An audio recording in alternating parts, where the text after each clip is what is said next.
All right. We are back here at Song of the Day, coming to you from the Rock Cave, and I'm your host. Oh, wait. Oh, yes, it's Mark Pierce. You didn't recognize me, did you? You thought I was one of those reindeer, didn't you, with those glasses on? But yeah, I am Mark Pierce, your host, as usual, and we are coming to you from the Rock Cave. Oh, man. It is Christmas Eve. Are you guys excited? I'm excited. Christmas Eve.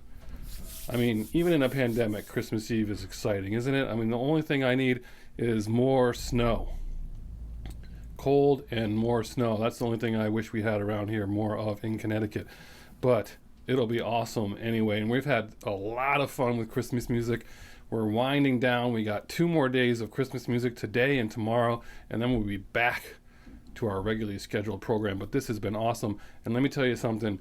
You think I play a lot of Christmas music on Song of the Day, but in reality, I play a lot of Christmas music because when you walk in my house during this time, you're listening to either Dean Martin or one of the classics, Pandora Christmas radio stations. So that's what we do here in the cave and extended family. So I am super excited for today because we're getting some cream of the crop. Like I said, rises to the top. We got a bunch of good stuff here today, so I'm excited to talk about it. Hope you're still with me. All right, so what do we got? I got 1, 2, 3, 4 songs today. So let's get started. All right, first one, Carol of the Bells. Yes, Carol of the Bells. I just love this song. Now, Carol of the Bells, a Ukrainian composer. I'm going to butcher his name.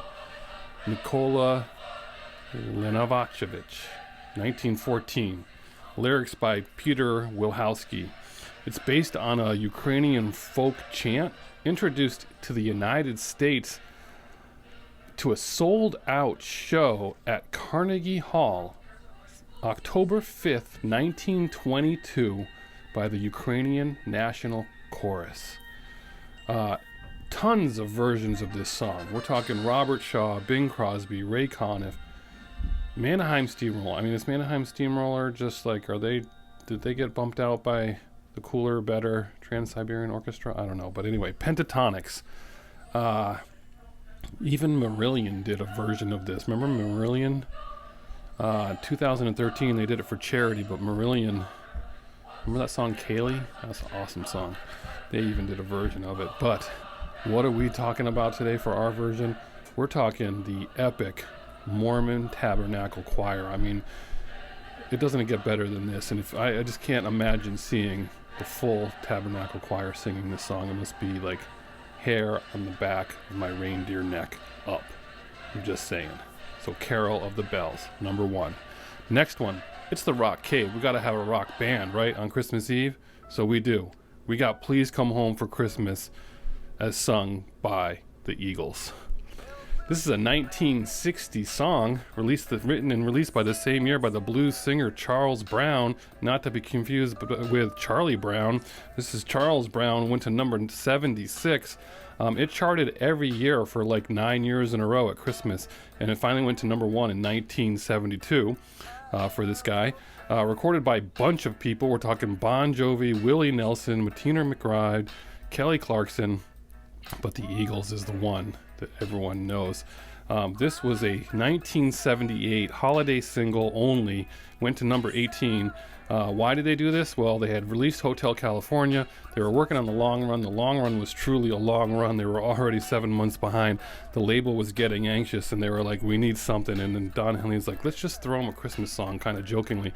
And he's like, wait, I remember this song from when I was a kid. Let's do that. And they did, and it was a surprise hit, and it's just been a hit ever since. It was released as a 45 only.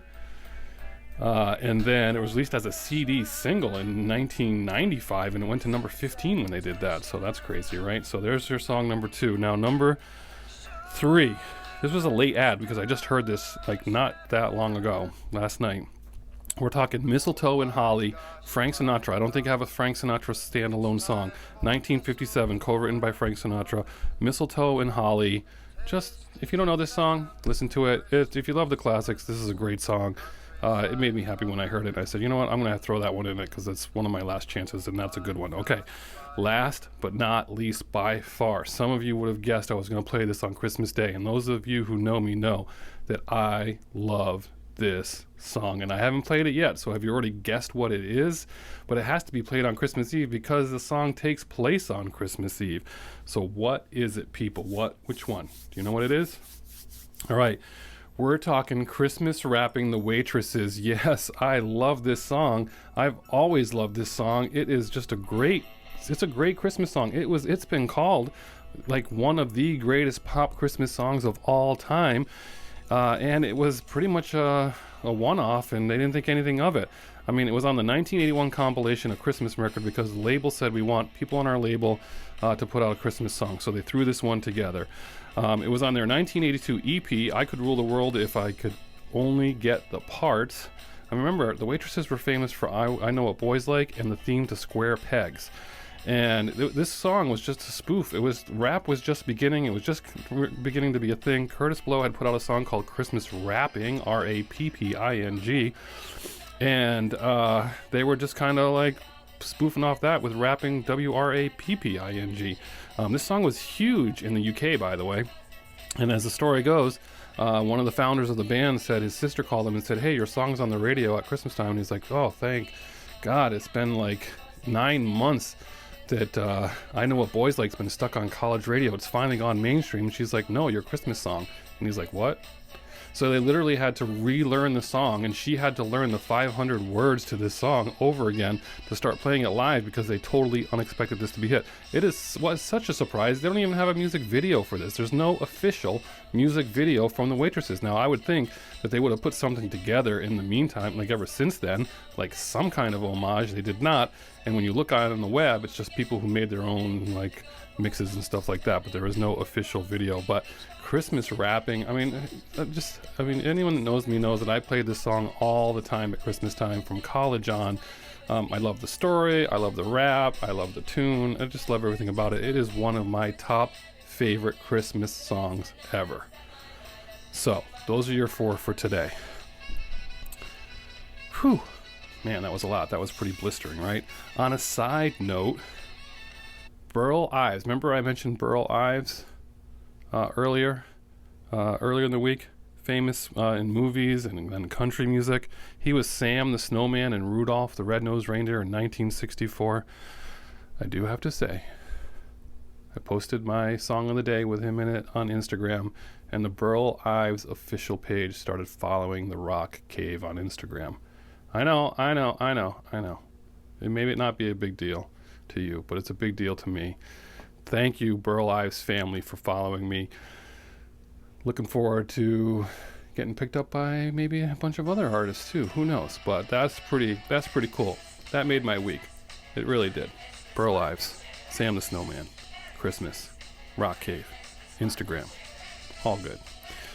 All right, we are done for Christmas Eve. Do I have anything else to say? No, I've already said enough. I don't even know how many minutes we are right now, but this is great. Happy Christmas Eve to you from the cave. Looking forward for Christmas Day. We got something special going on for Christmas Day, a little special feature. Stay tuned. Make sure you stick around and cue that up. Put off those presents opening. Tell the kids they gotta sleep in a little bit. Watch the cave. As usual. Catch you on the flip side.